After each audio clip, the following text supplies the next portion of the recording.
En esta segunda mitad de la charla evaluaremos los componentes y las consideraciones de la técnica de anestesia regional que actualmente se encuentra en vigencia en prácticamente todas las terapias intensivas del país, como es la analgesia espinal y el empleo de catéteres peridurales. Para comenzar con una definición, definiremos a la anestesia espinal como una técnica de anestesia y analgesia loco-regional de enorme utilidad clínica. Consiste en el bloqueo generalmente reversible de la transmisión de impulsos nerviosos desde la periferia al sistema nervioso central, obtenido a partir del uso de anestésicos locales a nivel espinal. Este procedimiento puede realizarse a nivel peridural o subaracnoideo. Ambos espacios presentan diferencias anatómicas, fisiológicas y farmacológicas tan marcadas que hacen que sean dos procedimientos completamente diferentes. La anestesia peridural es aquella anestesia espinal realizada anatómicamente en el espacio peridural propiamente dicho. Para actuar, requiere grandes volúmenes de anestésicos locales. Genera un bloqueo medular por difusión a través de las meninges y membranas que cubren a la médula espinal, por lo cual su latencia o inicio de acción es prolongado. Admite la colocación de catéteres y puede realizarse a lo largo de toda la columna vertebral, desde el nivel cervical a sacrococcigio. Anatómicamente está descrito como un espacio virtual que se encuentra situado entre ambas hojas de la dura madre. La dura madre tiene una hoja perióstica que se encuentra en contacto con el periósteo y con las estructuras óseas que constituyen el canal vertebral, y una hoja visceral que es la que se encuentra íntimamente adherida a la pía madre. Se extiende, como dijimos, desde el agujero occipital hasta la membrana sacrococcigia, y aunque es descrito como un espacio virtual, contiene en su interior tejido laxo, arterias, plexos venosos y linfáticos, tejido adiposo y tejido conjuntivo. Se encuentra limitado hacia adelante por los cuerpos y discos intervertebrales y el ligamento longitudinal posterior. Hacia atrás por el ligamento flavium, o también conocido como ligamento amarillo, y las propias láminas vertebrales. Hacia ambos lados se comunica con el agujero de conjunción, continuándose de esta manera con los espacios paravertebrales y epineuros. Esquemáticamente podemos ver cómo la punta de la aguja peridural atraviesa el ligamento amarillo hasta atravesar la primera de las láminas de la dura madre. En este esquema, la solución de anestésico local está representada con color lila y vemos cómo va a extenderse constituyendo en real el espacio virtual del peridural y se extiende a nivel cefálico y a nivel caudal. Las indicaciones para realizar una anestesia o analgesia peridural son muchas. Podría decirse que prácticamente puede realizarse el manejo de cualquier tipo de dolor agudo o crónico, sea este de etiología oncológica o no oncológica, sea su característica somática, visceral o mixta, ya sea en dosis únicas o por medio de la colocación de catéteres, en cualquier patología dolorosa que se extienda, desde tórax habitualmente hasta los miembros inferiores. Ejemplo de esto son las cirugías abiertas de tórax o abdomen, como una toracotomía, esternotomía, laparotomía o lumbotomía, patologías clínicas como el cólico renal refractario o la pancreatitis. Se hace analgesia de trabajo de parto, cirugía de reconstrucción de pared abdominal como ventroplastias, y en el caso de cirugías ortopédicas o traumatológicas, la indicación se encuentra en procedimientos de alto impacto nociceptivo, como puede ser un reemplazo total de cadera, rodilla, fracturas múltiples, amputaciones o desarticulaciones. Las ventajas de la analgesia epidural continua son enormemente difundidas. El paciente presentará menor morbilidad perioperatoria, menor incidencia global de complicaciones fundamentalmente vinculadas a nivel pulmonar, menor tasa de infecciones pulmonares porque el tiempo necesario de intubación orotraqueal se acorta, la calidad analgésica y el confort del paciente es mayor. Vamos a tener la posibilidad de realizar una movilización precoz y la rehabilitación funcional tanto de tórax, abdomen como de miembros, y al mismo tiempo, al disminuir la necesidad de fármacos sistémicos, tendremos una menor sedación o impacto en el sistema nervioso central y efectos adversos medicamentosos de las drogas empleadas. Por supuesto, las contraindicaciones van a estar presentes como en cualquier otro procedimiento.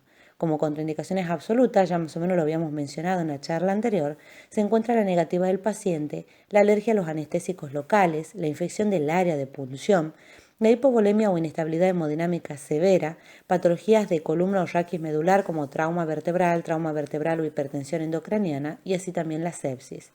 Desde el punto de vista de las contraindicaciones relativas, se encuentran los trastornos de coagulación, anomalías anatómicas o cirugías espinales previas, neuropatías preexistentes, demencias u otras enfermedades del sistema nervioso central, como así también algunas infecciones clínicas o bacteriemias sintomáticas.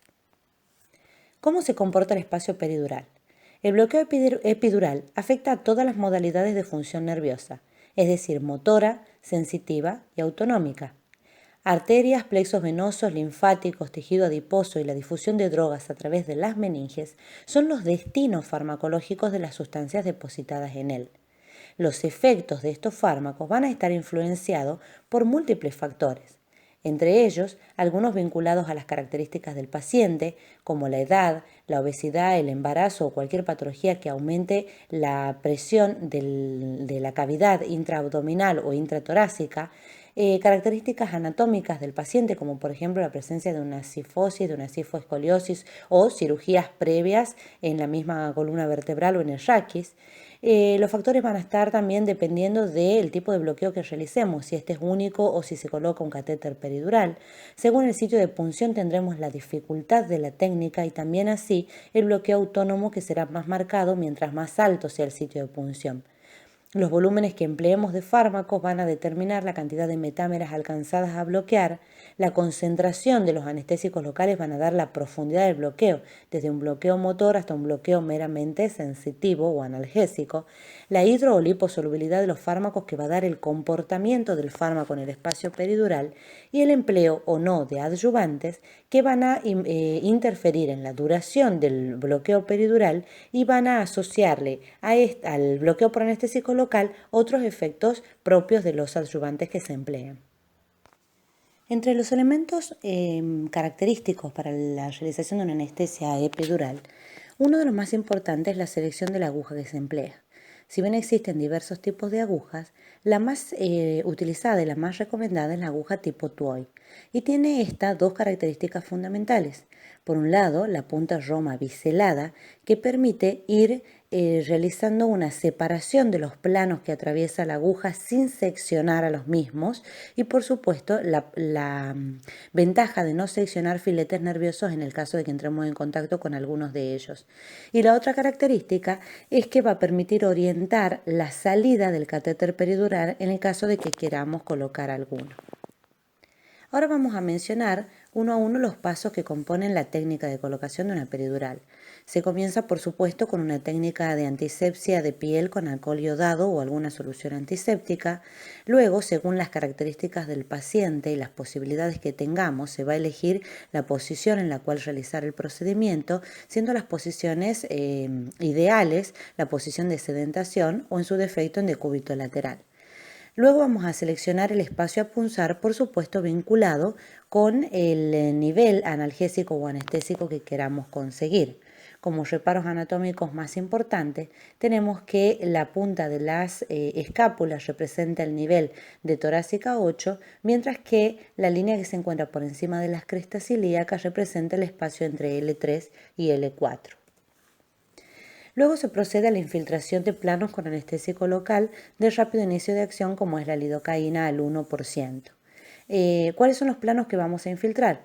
Piel, tejido celular subcutáneo, el ligamento supraespinoso que se encuentra por encima de las apófisis espinosa, el interespinoso, hasta llegar al ligamento amarillo. La importancia de hacer una adecuada infiltración de planos es que la aguja de Tuohy tiene un calibre importante y le va a generar disconfort o dolor al paciente, por lo cual mientras mejor sea nuestra infiltración, más colaboración vamos a obtener del mismo para poder seguir con el procedimiento que estamos queriendo realizar. Una vez infiltrados los planos, se procede a la punción con aguja de Tuohy. Cuando llegamos al ligamento amarillo, vamos a percibir una consistencia y una resistencia diferente al de los planos anteriores. En ese punto, la punta de la aguja de Tuohy queda fija y nosotros podemos soltarla y esta no va a cambiar la posición en la que se encuentra colocada en la espalda del paciente. Cuando hemos colocado la aguja de Tuohy, retiramos el mandril y vamos a constatar que no tenemos salida ni de sangre ni de líquido cefalorraquídeo. Luego vamos a realizar la identificación del espacio peridural propiamente dicho. La técnica que habitualmente se emplea es la técnica de pérdida de la resistencia.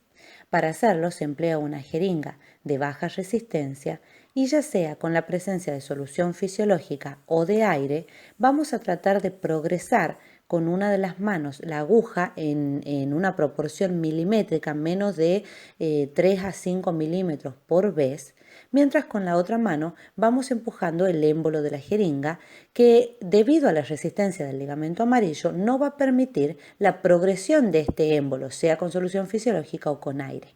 Como el espacio peridural es un espacio virtual y tiene una presión interna negativa, cuando la punta de la aguja de Toy atraviesa el ligamento amarillo, el émbolo de la jeringa de baja resistencia va a ceder y vamos a administrar en el espacio ya sea un poco de aire o un poco de solución fisiológica. Una vez que tenemos identificado el espacio peridural, se procede a la colocación del anestésico local en el volumen y en la concentración que hayamos seleccionado. Esta inyección se realiza paulatinamente para ir permitiendo que el espacio peridural vaya cediendo. Según las características del paciente, podemos tener mayor o menor compliance. Cuando vamos a colocar un catéter peridural, no hace falta colocar la medicación anestésica en su totalidad. Se puede colocar un poco de la medicación, poner el catéter y finalmente a través del catéter seguir pasando la medicación, y de esta forma también titulamos lo que le estamos pasando al paciente. La progresión del catéter no tiene que ofrecernos resistencia y, como vemos esquemáticamente en esta gráfica, la punta de la aguja de Toy va a quedar en el espacio peridural y por medio de la punta biselada va a salir el catéter, que es flexible y se va a dirigir hacia arriba, hacia abajo o hacia laterales. Por esta razón es que no se recomienda progresar más de 3 o 4 centímetros el catéter que estamos colocando. Una vez que el catéter está colocado, se procede a la extracción de la aguja peridural. Se debe fijar este catéter por contrabertura para evitar que se mueva con los movimientos del paciente, y finalmente cubrirlos con un apósito estéril transparente que nos permita evaluar el sitio de punción a medida que pasan las horas o los días de que el catéter se encuentra colocado. Ahora bien, ¿cuál es el sitio sugerido para la colocación de la punta del catéter? Y vemos acá que se marca una diferencia entre el sitio en el que quedará la punta del catéter y no el sitio de punción peridural. Como dijimos, el catéter puede progresarse entre 3 o 4 centímetros, por lo cual el sitio de punción puede estar 3 o 4 centímetros, lo que corresponde a 1 o 2 espacios por debajo de esta recomendación que nos ilustra la bibliografía. Para miembros inferiores, el sitio de punta de catéter está sugerido a nivel de la primera hasta la cuarta lumbar. Para abdomen bajo y pelvis, entre T8 y T11. Para abdomen medio vamos ascendiendo hasta T7. Y para abdomen alto, la recomendación es que la punta del catéter quede aproximadamente entre la sexta y la octava torácica. Así también para tórax, entre la cuarta y la octava torácica. El volumen que nosotros vayamos a infundir va a determinar la cantidad de metámeras que queden bloqueadas por el anestésico local. Ya sea una dosis única o una dosis inicial previo a la colocación del catéter, tenemos que realizar el cálculo del volumen de la siguiente manera. 0,6 a 1,2 mililitros de anestésico local representarán la cantidad farmacológica necesaria para bloquear cada uno de los segmentos que nosotros tenemos como objetivo. La concentración del anestésico local va a determinar la profundidad del bloqueo peridural. Es decir, que a mayor concentración, por ejemplo una bupivacaína a 0,5% o una lidocaína al 2%, van a generar un mayor bloqueo motor y así de esta misma manera un mayor bloqueo autónomo, lo que correspondería a un bloqueo epidural anestésico, mientras que a menor concentración primará un bloqueo sensitivo, es decir, un bloqueo peridural analgésico. ¿Qué podemos decir con respecto a los anestésicos locales? La bupivacaína y la ropivacaína son los anestésicos locales de elección por dos razones fundamentales. La primera de ellas es que originan menos taquifilaxias con dosis repetidas en comparación con lidocaína, lo que lo hace ideales en el caso de que nosotros queramos hacer posteriormente una infusión continua de fármacos. La otra característica importante es que en una determinada dosis y concentración producen un mayor bloqueo sensitivo y un menor bloqueo motor, es decir, que los pacientes experimentan más acorchamiento y menos debilidad. En nuestro medio sanitario, el anestésico local más empleado para realizar un bloqueo peridural es la bupivacaína. Además de las características que hemos mencionado hace un instante, se trata también de una situación de farmacoeconomía, porque la bupivacaína es más barata. La bupivacaína puede venir en una presentación de 20 mililitros en una concentración de 0,5% con o sin el adyuvante de epinefrina. La concentración mínima de anestésico local utilizada para un bloqueo peridural de bupivacaína es de 0,0625.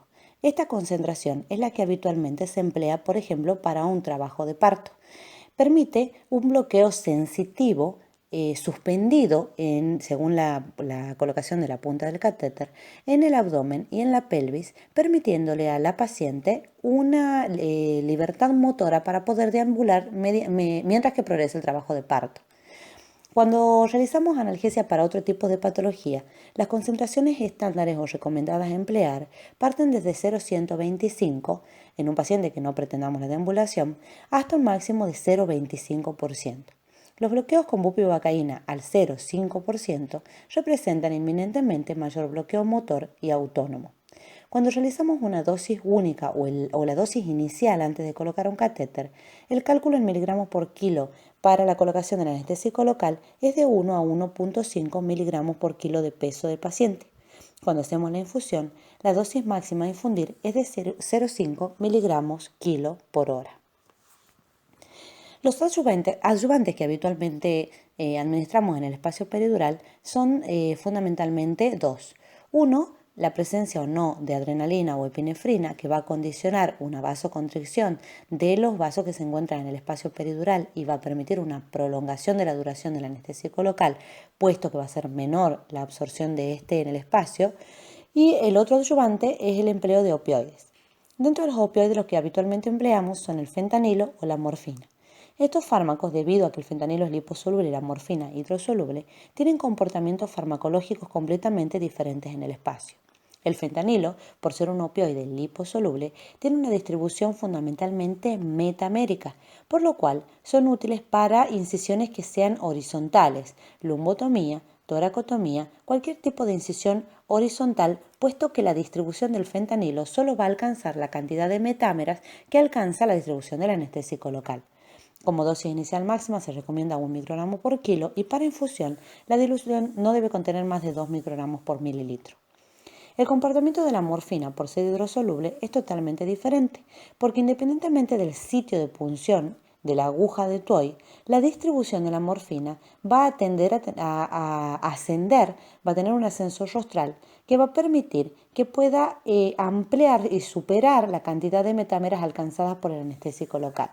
Esto hace que la morfina sea útil para laparotomías amplias, para incisiones verticales y al mismo tiempo los sitios de acción son diferentes, porque no solamente va a tener sitio de acción en las metámeras medulares, sino que va a permitir una analgesia supraespinal que le va a condicionar otro tipo de beneficios al paciente. Como dosis máxima inicial en el espacio peridural son 2 miligramos de clorhidrato de morfina, mientras que para la infusión la preparación debe hacerse con 0,05 gamas por mililitro de morfina. La velocidad de infusión va a depender también de la ubicación del catéter peridural y, como dijimos, según el volumen que se le administra al espacio, va a ser la cantidad de metámeras o segmentos que se alcanzan a bloquear. Cuando tenemos colocado un catéter a nivel lumbar, pueden emplearse velocidades de infusión entre 10 a 20 mililitros por hora. A medida que ascendemos con la punta del catéter, la velocidad de infusión disminuye. A nivel torácico, la recomendación es que sea entre 7 y 14 mililitros horas, y a nivel cervical, que es una práctica poco frecuente en realidad, la recomendación es que se administre entre 3 hasta 6 mililitros por hora. Para ver un ejemplo práctico, si a 50 mililitros de bupivacaína al 0,5% le adicionamos 8 mililitros de fentanilo y 142 mililitros de solución fisiológica, estaremos armando una solución con 200 mililitros de solución fisiológica conteniendo una dilución anestésica de 250 miligramos de bupivacaína con epinefrina, lo que corresponde a una concentración de 0,125% y fentanilo a razón de 2 microgramos por mililitro. Esta solución puede administrarse a una velocidad de infusión promedio de 10 mililitros/hora, como dijimos, dependiendo de dónde se encuentre la punta del catéter, estimando de esta manera bloquear entre 8 y 16 segmentos. Recordemos que habíamos mencionado que se necesitan entre 0,6 y 1,2 mililitros de agente anestésico por cada segmento a bloquear aproximadamente. Estos 200 mililitros de solución fisiológica con anestésico local pueden correspondernos o permitirnos una duración del tratamiento aproximadamente de 20 a 24 horas. ¿Cuáles son las complicaciones que podemos esperar? El bloqueo simpático va a estar vinculado al sitio de punción, al volumen administrado y a la concentración de anestésico local que administremos. Por lo tanto, mientras el sitio de punción se encuentre más elevado a nivel de la columna, mientras el volumen administrado sea mayor y mientras el anestésico local se administre en una forma más concentrada, el impacto hemodinámico será mayor.